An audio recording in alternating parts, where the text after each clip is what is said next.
Hi friends, இப்போ நீங்கள் ஒரு ஃப்ரூட்ஸ் பார்க்குறீங்க பாருங்கள். பார்த்தீங்களா எவ்வளோ பெருசாக இருக்குது. நம்ம லெமன் பார்ப்போம் இல்லை, லெமனில் பெரிய வெரைட்டி. இதோட பேர் என்னென்னா, கன்னியாகுமரி மாவட்டத்தில் வந்து பம்புளி மாசுன்னு சொல்லுவாங்க. சரியா? இது வந்து லெமனோட ஒரு வெரைட்டி.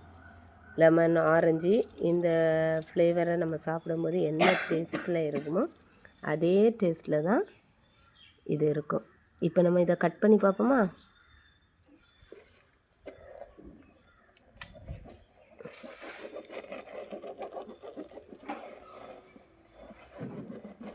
பார்த்தீங்களா, நம்ம எப்படி ஆரஞ்சு பழம், லெமனெல்லாம் கட் பண்ணுவோமோ அந்த மாதிரி கட் பண்ணால் போதும். கட் பண்ணி, ஆனால் கை வச்சு அதை வந்து எடுக்க முடியாது. பார்த்தீங்களா, அது தோல்.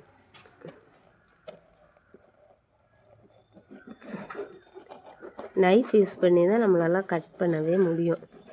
ஸோ நம்ம ஆரஞ்சு பழத்தை மாதிரி தோல் வந்து ஈஸியாக அதை எடுக்க முடியாது. உள்ளால அந்த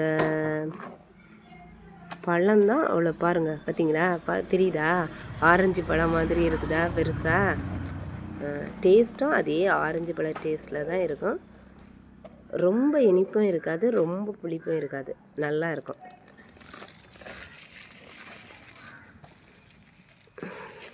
பார்த்தீங்களா ஃப்ரெண்ட்ஸ், எவ்வளோ அழகாக இருக்குன்னு பாருங்கள்.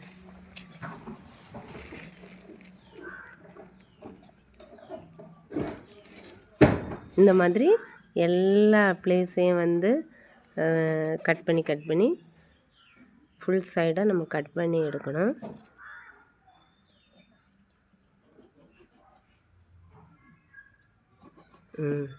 இப்போ பார்த்தீங்களா, தெரியுதா? அப்படியே ஆரஞ்சு பழம் மாதிரியே இருக்குது பாருங்கள்.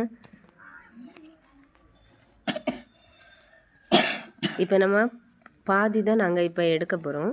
ஸோ உங்களுக்கு கட் பண்ணி காட்டுறோம். பாதி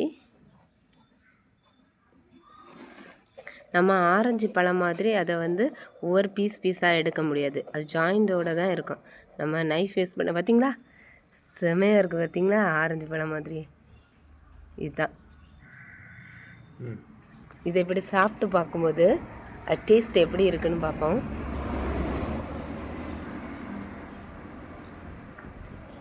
பார்த்தீங்களா, இந்த மாதிரி சூப்பராக இருக்குது பாருங்க.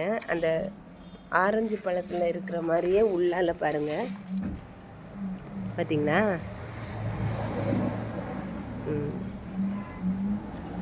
பார்த்தீங்களா, டேஸ்ட்டு ஓகே. தேங்க்யூ.